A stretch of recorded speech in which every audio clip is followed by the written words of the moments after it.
everybody, I'm Bree the Plant Lady. And I'm Aiden.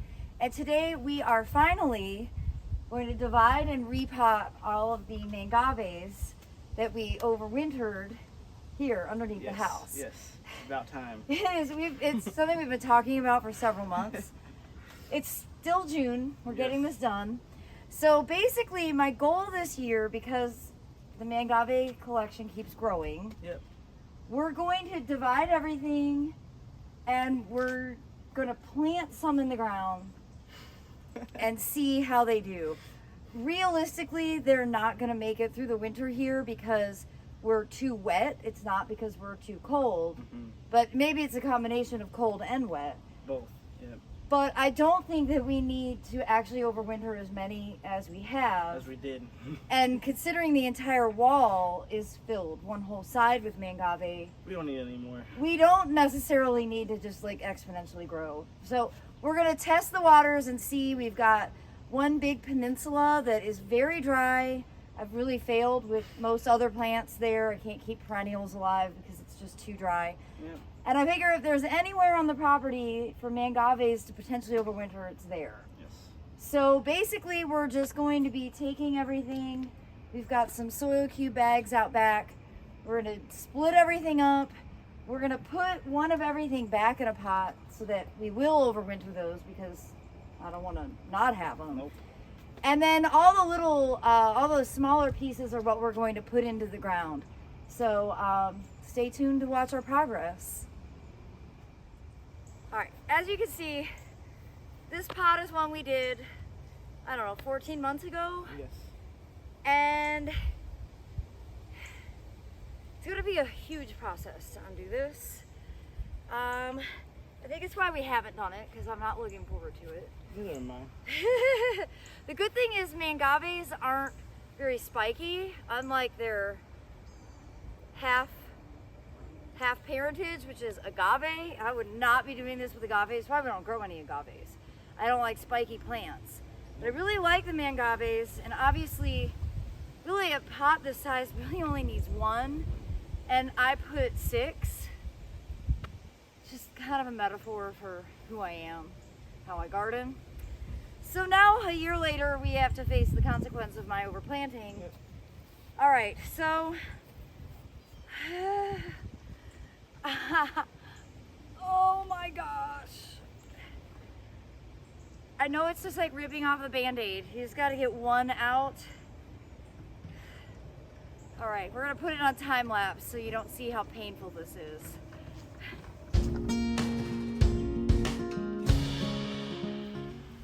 All right, you can see this pot is massive. It's super well rooted. It came out as a whole. I think now we could get the hori because we can actually see the roots. Yes. And just cut these up, and then we'll go through the process of actually dividing stuff. Whew.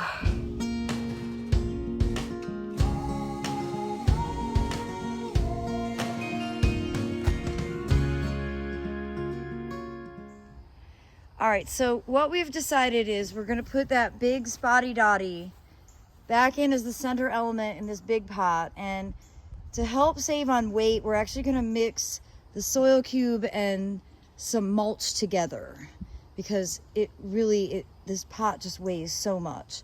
Then you see we have lots of divisions, and these more mature plants, we're gonna put one of each in a container, and then the other ones we're actually gonna put in the ground. And we've got 2 places in the garden that we're gonna be putting Mangaves in to see and test their winter hardiness.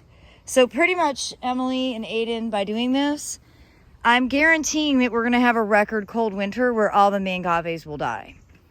Because that's totally how the universe works, you know.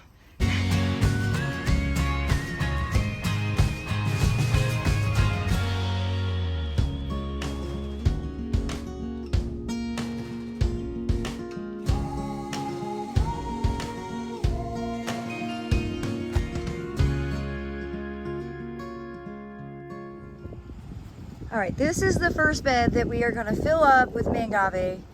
This is basically impossible to keep watered, in part because of this Lagerstroemia farii, but also because of the water oak. And it gets nearly full sun. This section's in shade right now, but that's not going to impact the mangaves at all. And we have quite a few. We still have a few more that are in pots that I'd like to go ahead and plant. So we're basically just going to dig holes wherever there's openings, try and shove a different variety in each hole so we have every cultivar represented.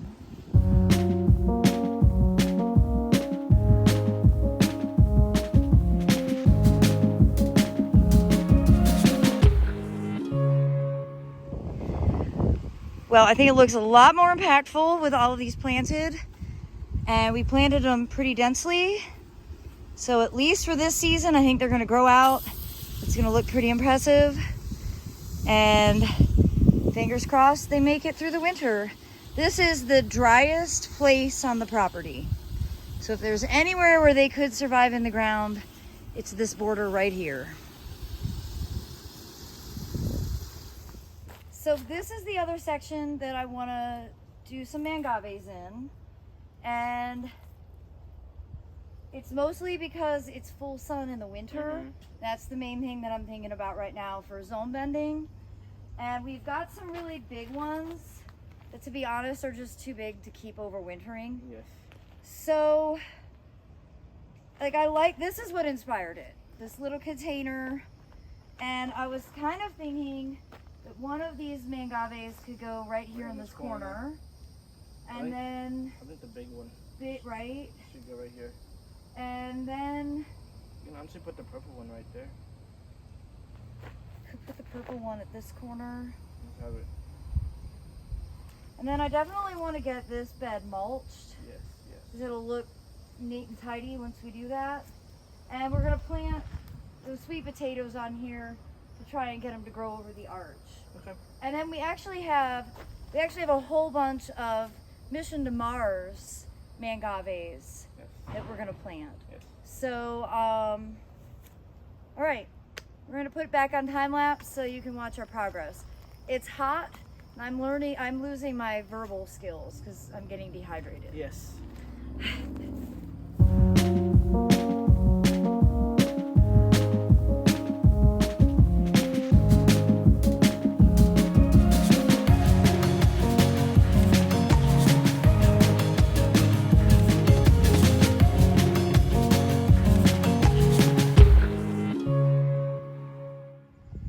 Well, and as you can see, this sunny corner is pretty well transformed with the addition of these mangaves. We've got 3 in pots here that will get overwintered, and then we planted some small ones, and then we got these 2 large ones planted here. And this is actually a relatively dry corner because we don't really water over here very often. So fingers crossed that maybe this will be a spot where they'll live. Again, this is really just an experiment, and because I don't need to overwinter so many mangave, might as well let them grow in the ground and be really robust and amazing this year. I hope this video of us planting mangave here in a warm Zone 7, Central North Carolina, will serve as inspiration for you. You know, whether you want to zone bend and put them in the ground or grow them in pots, I really think that mangave are one of the most remarkable new hybrids really of this century.